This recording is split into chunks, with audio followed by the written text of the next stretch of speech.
Hey guys, Coach Josh with NXG Combat Sports. Um, I have a suggested topic today. I've actually got a couple, so I'm going to do a couple videos. But the first one is what some people call the Blue Belt Blues, put in by one of our students.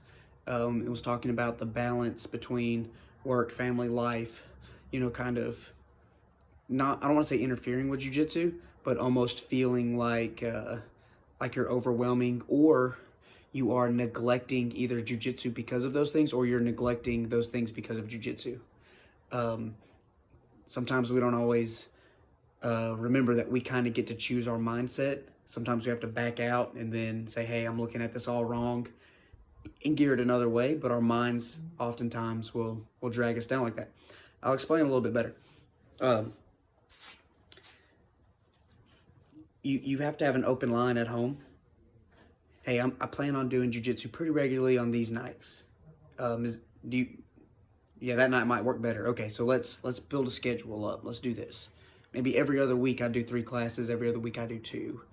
Um, and then you got to keep from getting in your head about going in there and seeing people get promoted a little faster, or maybe someone has hit a couple moves a little bit better and they seem to have progressed a little bit faster than you have in a certain area, because you're not there quite as much.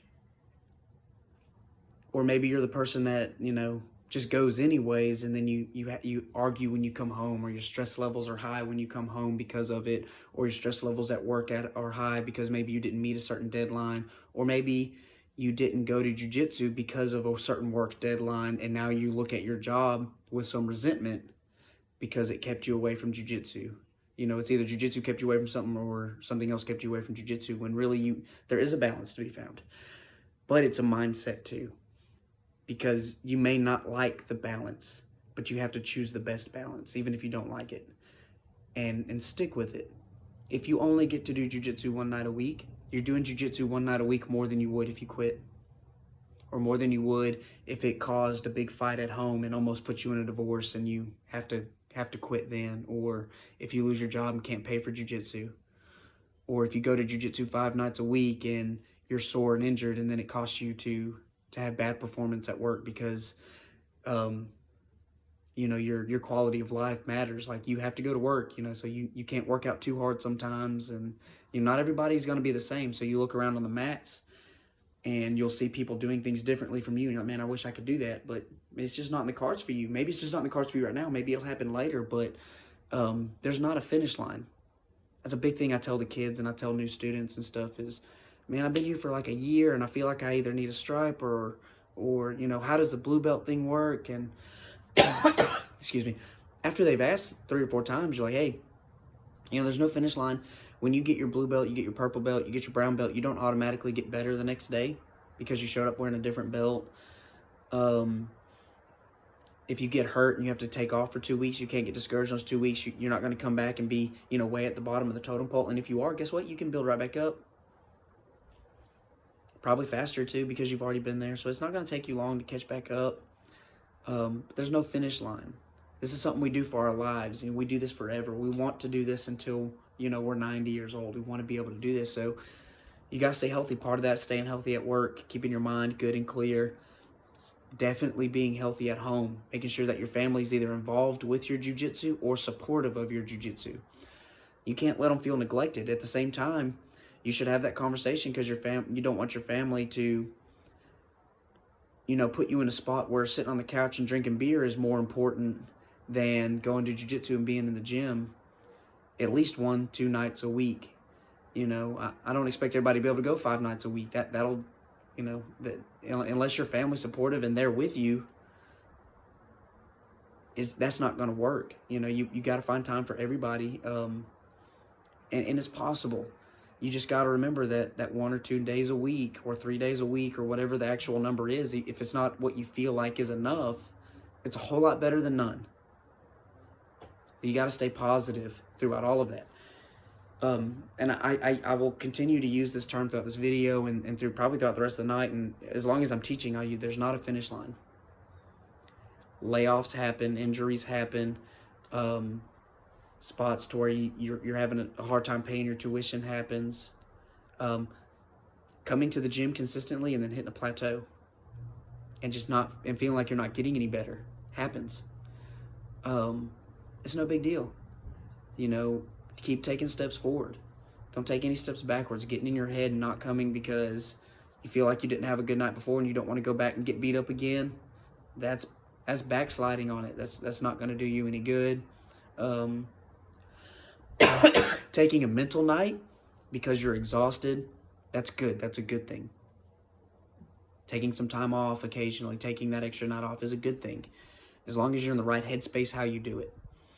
Taking off because you're sour at somebody in the gym, as long as you're doing it to avoid a fist fight, got it. Call that person. Set up a 3-way conversation with the coach or something.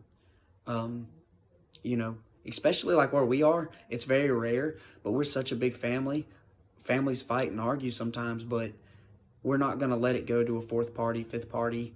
You know, you handle it, and we handle it with hugs and hard rolls. You got to stay in that mindset, you know, that this is a journey. It's definitely just a long journey. I don't ever expect my journey to end until I'm dead. I know a lot of our other coaches are the same. I know a lot of our students feel that way. The blues come from a lot of different things. Most of it comes from the outside. And it's, again, I know I'm being repetitive, but it's either you feeling like something's taking away from your jiu-jitsu or jiu-jitsu's taking away from something in your life, when, you know, that there's a balance that needs to be found and you just don't like it yet. And that's okay. It's okay to not like something. You just got to work your way through it. Everybody that truly loves the sport and wants to compete and wants to be the black belt one day and stuff, you know, you're going to want to train 5-6 days a week. You're still going to get to compete. You're still going to get really good, and you're still going to be a black belt one day if you train 2 and 3 nights a week. You're going to hurt yourself mentally if you take away from your wife and kids, or you take away from your job or something to try to speed that process up. You know, well, if my wife doesn't support me, I don't need her. That's a personal thing, but okay, you get rid of her. Now you have jiu-jitsu. You missed a couple deadlines. You got real sore and you didn't perform very well at work. Now you don't have a job. It's okay. I'm going to be a black belt one day. I'll make money doing jiu-jitsu. And then you lose it mentally in jiu-jitsu if something doesn't work out your way, and now you have nothing else. You can always fall back on your family and your job and stuff. So take the steps to make sure that your family's supporting what you're doing in jiu-jitsu and that you're showing the love back to them for it. And make sure that you're not killing your body and killing your mind for your job. And that'll help. If I'm missing something that you were asking, hit me up privately, and I'll try to clarify a little bit better. But for the most part, that's kind of how the blues is combated. You have to take it head on, and you have to find that balance and accept it. The only balance you really can't accept is zero jiu-jitsu. 1 night a week, it's not ideal, but it's a whole lot better than none. 2 nights a week is not as good as 3 in some cases, but it's a whole lot better than none. And you're going to get better at 2 nights a week. You're going to be in better shape at 2 nights a week than you are at none. You're going to be more prepared to handle a situation, say if you're attacked or your family is, than you are if you're not going at all. You cannot be discouraged at 1 and 2 nights a week jiu-jitsu, or even 2 nights every other week jiu-jitsu or whatever. Like, it's better than none. You just gotta have that mindset. You gotta put yourself in the right headspace to accept that, you know, family and work are way up there on the priority scale just as much as jiu-jitsu is. But don't get discouraged. 1-2 nights a week, you're gonna be a black belt one day if you stick with it. You're going to be good at jiu-jitsu. You're gonna still be a part of the team. You're still gonna be a part of the family. Just as much as the guys that are there 5 nights a week, just as much as the guys that are there 4 nights a week. You're still part of it. Just love it. Just make sure you have love for it. You love something else in your life. If you only had 1 day a week to do it, you would still love it that 1 night a week. You know, just keep the right headspace for jiu-jitsu, and I think you'll be okay. Again, Coach Josh from NXG Combat Sports. I feel like that question is very broad. I feel like it always melts back to being in the right headspace. I hope this helps. Message me if you need more clarification on something, or maybe we can talk it out, or if I missed something you feel like I should know on it, please let me know. I'd love to hear it. Y'all have a good day. Be safe.